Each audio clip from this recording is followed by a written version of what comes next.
standpoint, from other standpoints, they will slow this down. And once they search that individual's premises, they will make sure that they have a full accounting and cataloging of all the evidence, even though the alleged shooter is believed to be deceased. They need to go through all of that. And just to take a bit of a step back here, Lester, we have been talking about for months, the FBI director has talked to you specifically about the incredible threat environment, and I don't use that word in a good way, but the incredible threat environment that is facing the United States. And at the center of that is obviously the tremendous political discord that we have, as well as foreign threats. And so when you look at this, this type of thing, unfortunately, is something that has been feared by law enforcement, that we would see some sort of political violence. And obviously, that's something that appears to have happened here today. So we're waiting to get more details. We do not have a name. That I will caution people that are, as so often happens, Lester, as you know now, people are watching us and listening to what we have to say and keeping an eye on their phones and social media. There are several names that are going around on social media that I can tell you are flat out not true. Some of those individuals have been involved in prior mass shooting events. Some of those individuals are bloggers from foreign countries who have no nexus to this whatsoever. And so there's no indication, at least at this stage, that any of the names that have been widely circulated on social media are in fact associated with this shooter. And I think it's important for people to point that out. I'm not going to mention them because for some of those people, they have nothing to do with this, and we certainly don't want to give them any notoriety for no good reason. Yeah, important to point out. All right, Tom Winter, thank you. We'll come back to you as you continue to gather more information. I want to bring back Evie Pomperus, a former Secret Service agent. I don't know if you heard my interview with the district attorney a few months ago. He was describing there's an elevated area and perhaps of several hundred yards around this site. It's been pointed out that the wound received by Mr. Trump was on his right cheek. What are you able to put together as you visualize this? You know, as I'm listening to the whole thing and we're hearing that the threat, in the terms that we would use, the threat's been neutralized, right? We understand, and what we're hearing is that the shooter is no longer alive. I'm thinking, how did that shooter get taken out? And was that shooter taken out actually at a distance? One of the elements you typically have when it comes to protection, you have counter sniper team. Sometimes the Secret Service will have their own team. Other times, if there are not enough resources, which can happen during a campaign season like this, if everybody's stretched out too thin, you may use a local element. So when I hear that the individual from a distance was shooting, I always think immediately of that counter sniper element. Was somebody able to take that person out? Now, when you have counter sniper, your counter snipers are always going to be at an elevated position. So if you're in an urban environment, they're going to be up in high-rise buildings. If you're in an environment like this, they're going to be maybe on any podiums or any stands, anything that gives them elevation. And what they're doing, Lester, consistently is they are looking out through their scopes, through their binoculars. They're looking out and they're looking what's going on in the distance. So immediately, again, I'm assessing based on what we've done in the past. When you hear those sounds, you're immediately going to look to the direction of where those sounds go. You're going to engage eyesight-wise to see what do you see, and then is there a target to engage. So that's one way in which you can neutralize a threat. Another way that you can neutralize a threat from a distance is there will be a team on the ground. So the snipers are up top, they're seeing things, they're calling things out. You also have a team on the ground that can respond. So it's possibility that that team on the ground, whether Secret Service or local law enforcement, immediately went to that location if they're able to determine that location. So that's what you're going to think about when it comes to line of sight. And look, line of sight is one of the worst things. A lot of times when we have these outdoor events or the president speak in certain areas, you actually use the landscape to help you. And we've gone even to the extent of trees and bushes and anything you can think of to break line of sight. Line of sight is that one thing it makes you extremely vulnerable because it's such a hard thing to control, especially from a distance. And, and to follow up to, as I'm watching the reporting here and we see the agents coming in, and you brought this up before that the agents shielded the president and they're looking for wounds. You're correct. So as soon as they get the president off the stage, they go immediately into the vehicle and they're checking him for other wounds. And we actually saw a scenario like this play out with then President Ronald Reagan. Ronald Reagan, same thing. He was outdoors. The difference with him, it was an arrival departure movement. So he's moving from a secure location to the car, and he's moving to the car, shots are fired. Now, at first glance, Reagan didn't look like he had anything. He looked okay. But his then detail leader in the vehicle actually searched him. And what they found was a small wound, and they found the gunshot wound, but that was not discovered until inside the vehicle. So although you're seeing him initially outside, he's standing, you see Donald Trump give the fist pump, but you really want to check him when he's in the car. And then from there, what you're going to do is you're going to take him to a hospital. So I know there was reporting that he was at some type of medical facility, a hospital, we're presuming. That's another thing that's put into basically the strategic response. You always have a hospital. That hospital, when you pick one, you're looking for something called a Trauma 1 hospital. Why do you want Trauma 1 hospital? A Trauma 1 hospital is a hospital that can deal with gunshot wounds. They can deal with mass trauma. So when you have a protectee, the idea, and in training, you understand that if they're going to be attacked, it's going to be likely with a weapon, a shot. So you want to take your protectee to a facility that can treat gunshot wounds, that can treat serious trauma. So it's very likely that the facility that Donald Trump was taken to was a facility like this. There's always an agent there in advance. They go in advance to speak to the medical staff. So there is a medical protocol that is put in place so that when something like this happens, the hospital and that agent is already there to receive the president and to do an assessment on him. Let me ask you about who makes the decision as to how the venues are used. Does the campaign simply call up and say, hey, we're going to be at this site, you guys figure out how to secure it? Or do you tend to work together with the campaigns? How does that go? You know, it's usually the first, and it's probably one of the hardest things. The U.S. Secret Service works really hard to try not to intervene, not to interfere in their protectees' movements. Look, the president of the United States, a former president, when they're campaigning, they need to be with the people, shaking hands, talking to everybody. Secret Service, you want to keep them secure. You want to keep them away from everyone. So the goal is to try to let them do their job, because they're a person of the people. So who do they need to be with?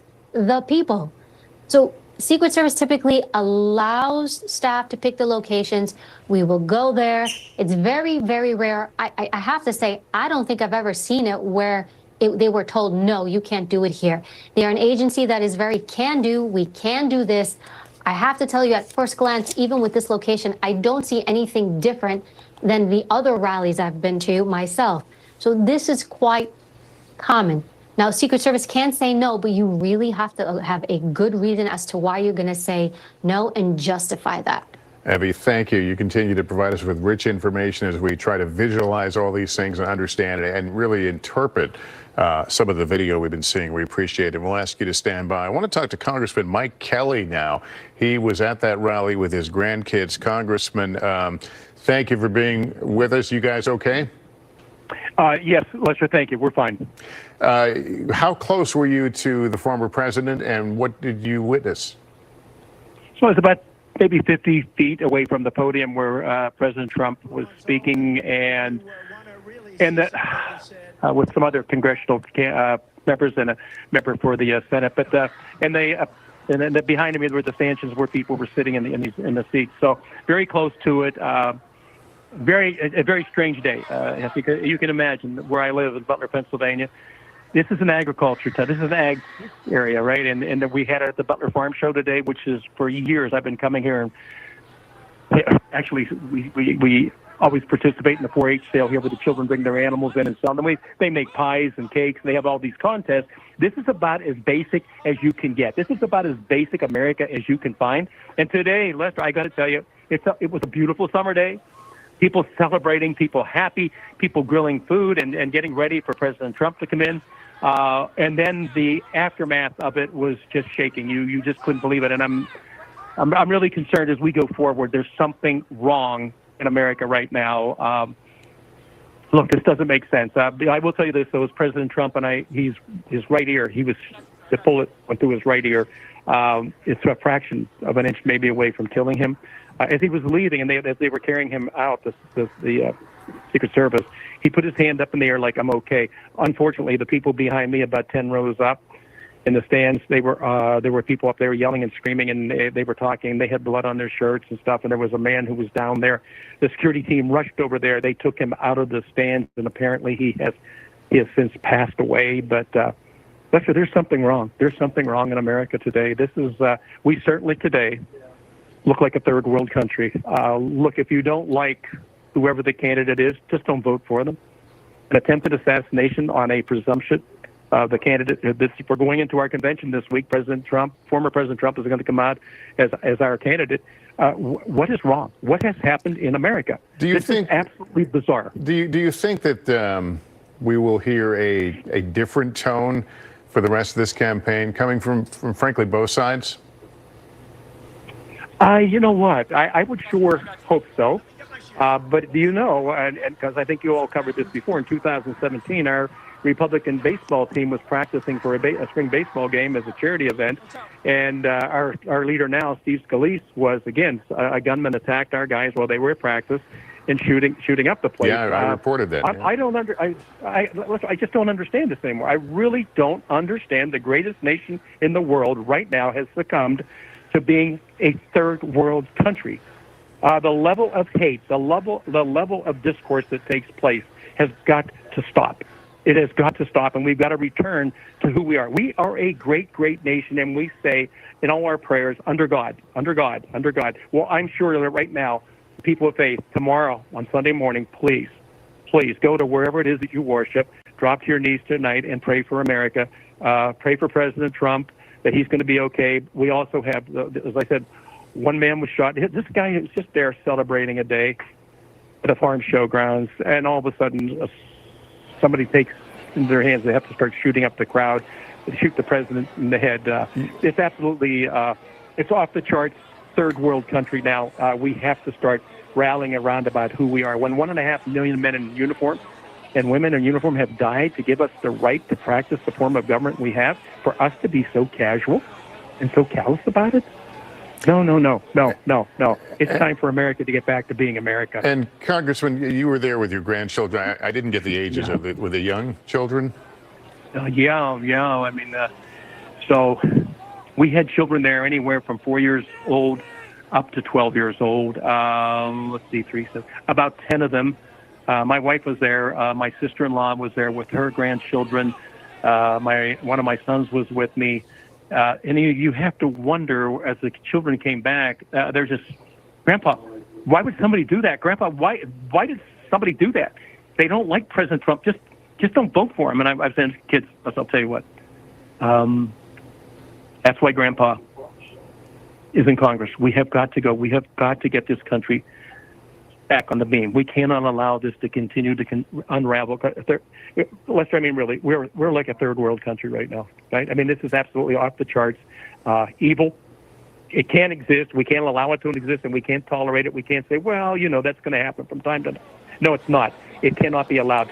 1.5 million men and women in uniform to give us the right to vote and do the things we do, for it to be this way now?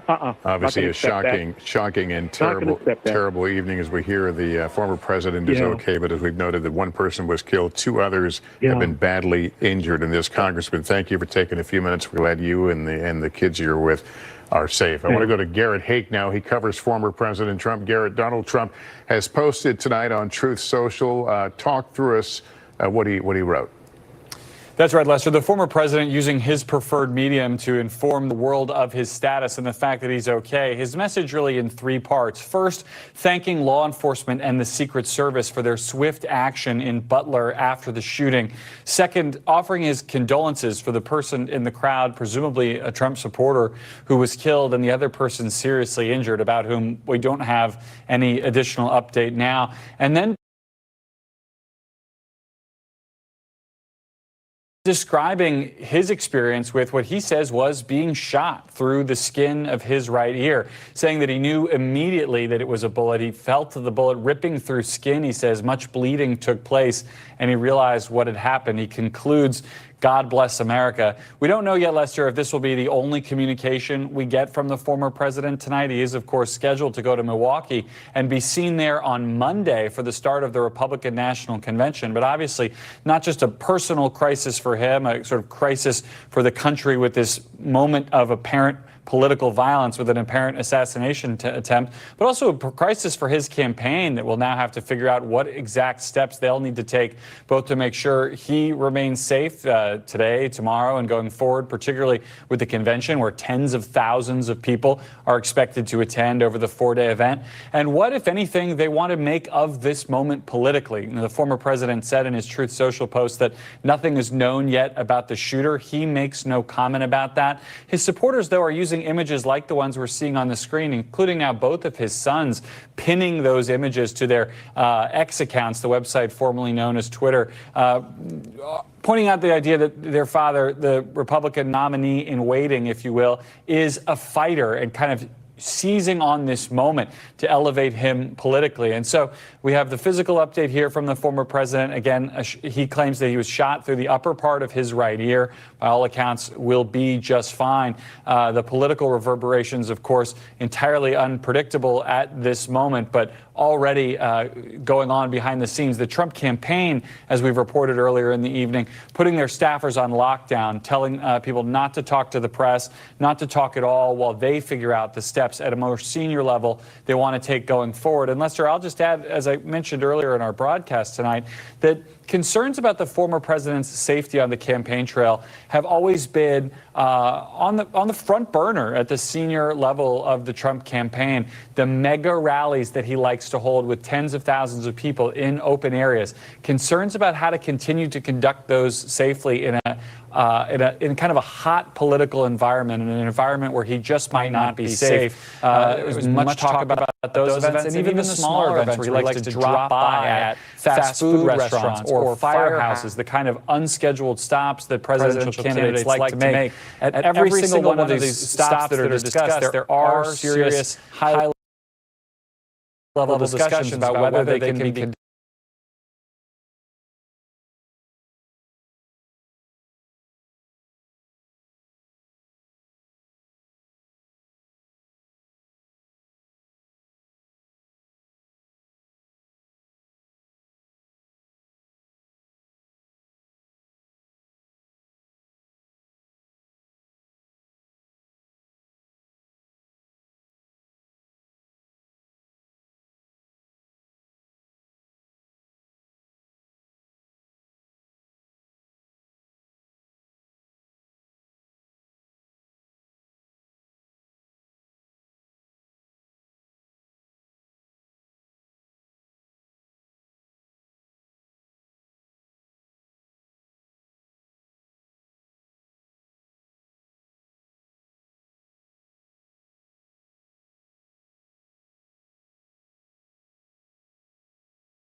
Mic check, mic check, mic check, mic check, testing, mic check. My bad, y'all, man. I'm trying to get all this stuff on, man. Crazy. Oh, son. Then the phone rings. That's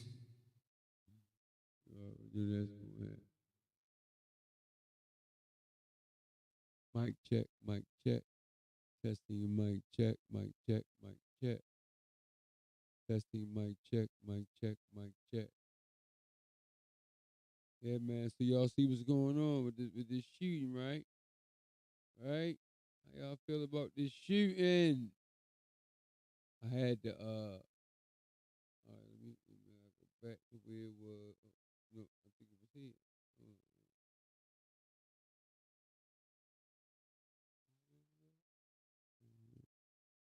Was at the end of it? It might be the end of it.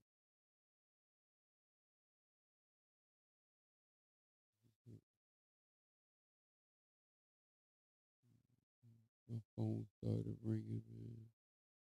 What? No, my brother, he flipping about this whole situation because he said it was gonna happen. Chris said, "Man, it's gonna happen, bro. Why? They're gonna either shoot when they're going to try to shoot your boy Drunk. Yeah, he said that, man. What, almost 2 months ago? Nah, maybe like a month ago. A month ago, one of my brothers said, man, they gonna shoot him, or they gonna make us, they gonna stage something, they gonna do something as far as him getting shot. And sure enough, here we go. Wait a minute. If I can get the live back up. Then they're gonna try to make it a little hard. This, that. I had only rocked out for a minute. I gotta just see some of it.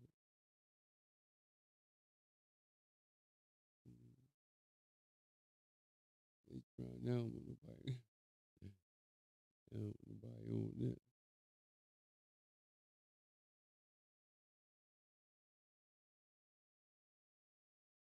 Mm-hmm. That was like the girl used to play on